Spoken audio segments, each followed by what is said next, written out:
तुझ्या दाराहून जाता डोळे आडले दारात. लाल्याचं दुकान पाडायला पोलीस आली आहेत. काय करताय?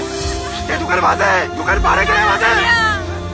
काय बनगड मरण? आम्ही 11 अपंगांसाठी एक संस्था काढत आहोत. काय रे, इथे आल्या आल्या तुला लगेच उत्तर हवंय? आता एकच करा, उरलेलं आयुष्य तरी वाया घालवू नका. अरे पोलीस काय तुमचा दुश्मन आहे का? मला कायद्याच्या कचऱ्यात अडकवतं का भाडखाव? मी काय करतो माहितीये तुला? एक ही सफ में खड़े हो गए महमूद और अयाज.